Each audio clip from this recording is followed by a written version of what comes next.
এইফালে গাত আছে, এইফালে আহা, এইফালে আহা, এইফালে নামিলে উঠিব নোৱাৰিবা। সেয়া চাক মম, এয়া চাক আমাৰ পাগলীজনী, এইফালে নাহে, এনেকে আহা, একদম কিবাহে হৈ গৈছে। এয়া এয়া আহিব ধৰিছে, এয়া আহিব ধৰিছে, এই আমাৰ পিয়াঞ্চি আহিব ধৰিছে, এই আমাৰ পিয়াঞ্চি।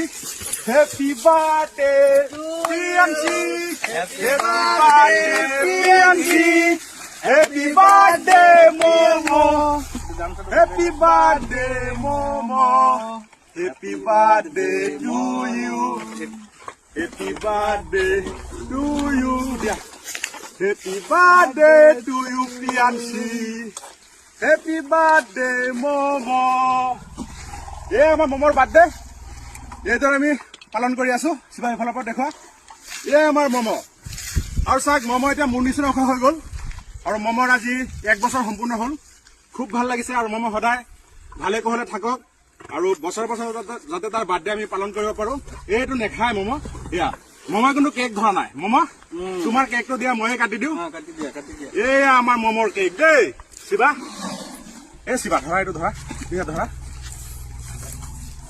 আৰু আমাৰ লক্ষীমালা আহি গ'ল, সেই আমাৰ লক্ষীমালা। এই লক্ষীমালা, তোৰ আজি নাতিনীয়েকৰ বাৰ্থডে, ধুনীয়াকে খাব লাগে।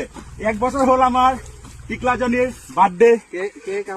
অসমবাসীয়ে আমাৰ প্ৰিয়াঞ্চিক আশীৰ্বাদ কৰিব, ধুনীয়া সদায় ধুনীয়া হৈ থাকে, সদায় ডাঙৰ দীঘল হৈ থাকে, সেয়াই বিচাৰো। আৰু আমাৰ প্ৰিয়াঞ্চিৰ কেক অলপ পিয়াঞ্চিক লগাই দিওঁ দেই, অলপ লগাই দিওঁ, অলপ। আৰু পিয়াঞ্চিৰ মাককো লগাই দিওঁ, আমাৰ কাঞ্চিক লগাই দিলো, গা ধুব দেই। আইতাকো অলপ লগাই দিওঁ ন। অ আইতা, তুমি আইতা হলা, আৰু বেছি নলগাও ইমানখিনি। কিন্তু ছাৰ পিয়াঞ্চিত কেকৰ ইণ্টাৰেষ্ট নাই, কাৰণ জন্তু ন, যিয়ে হওক জন্তু হয় ন, কেক ভাল